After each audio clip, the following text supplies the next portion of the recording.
so there are no misunderstandings moving forward. Thank you for being here, sir. Thank you, Director Ray. Thank you for being with us today. And I know you've been here for a very long time. You know, we have spoken many times about Black identity extremists, and I definitely want to ask you about that today.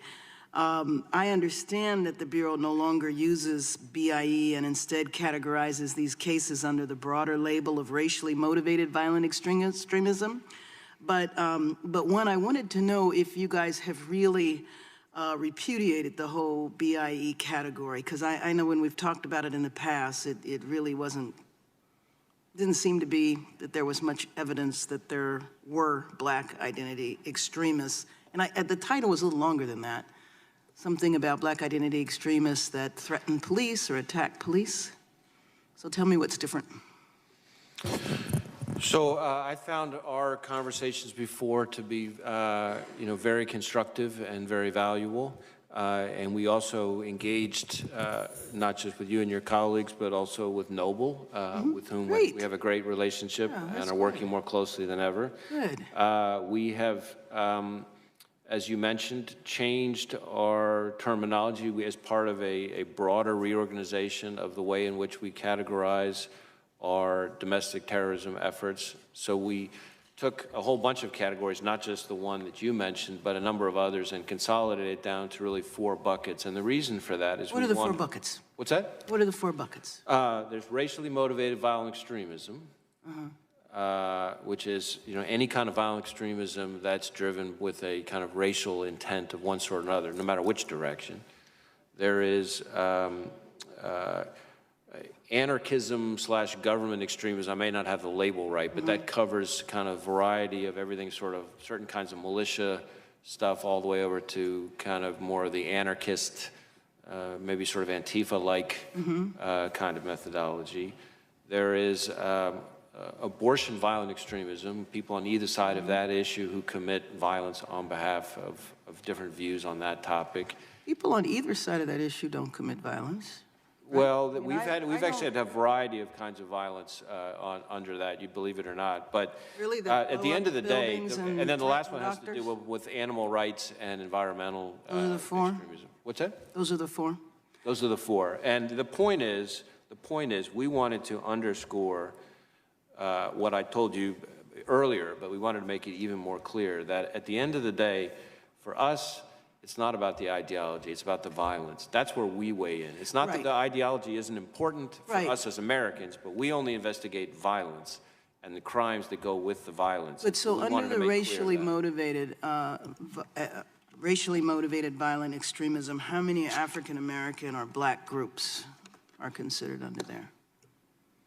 Well, again, I want to be clear. We don't investigate groups per se. We have properly predicated investigations into individuals, and in some cases they may have co-conspirators, but in each of those instances, it's where we have 3 things: credible evidence of a federal crime, credible evidence, number 2, of violence or threat or use of violence, and then number 3, on behalf of some ideology. So if we have those things, only if we have those things will we open an investigation. So are white supremacist groups under racially motivated violent extremism? Or do white supremacists have a whole separate category? Well, again, I want to stay away from the use of the word groups. We certainly investigate white supremacist motivated violent extremism in the same category that we're talking about. So, for example, we just last month arrested 8 members, I think, of a group known as the Base. And there were arrests that were made not just in my home state of Georgia, but also in Maryland. Getting ready to go to Virginia, correct? That was that was the group that was on their way to Virginia? I think that's right. I can't remember that detail specifically. So there are organizations, and I understand that, when you say you just investigate individuals, I mean, you just gave an example of a group. So I know that there are a lot of white supremacist groups. And so my question to you is about Black groups.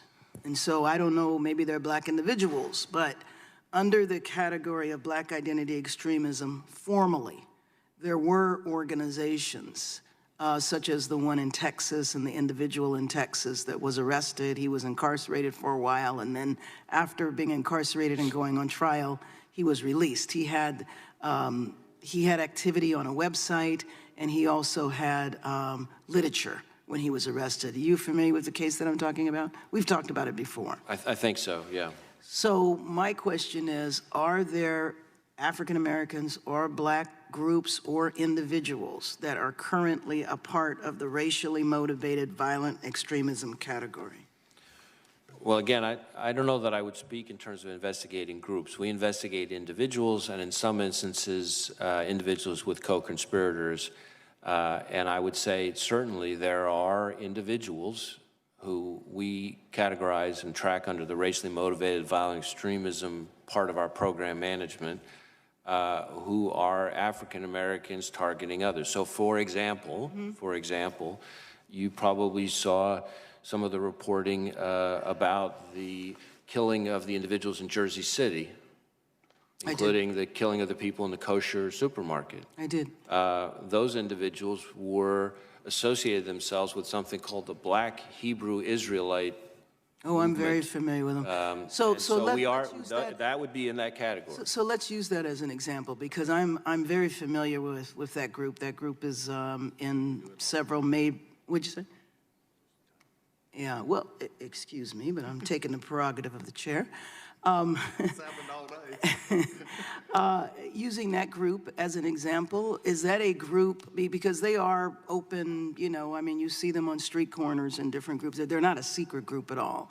Is that group part of the racially motivated extremism? The group. I understand the act that took place. I understand the individuals, and it's not clear their level of association. What I would say to you on that is that we have some investigations into individuals who associate themselves with that movement. Beyond those two people? Yes. Okay. And Director Ray, documents published in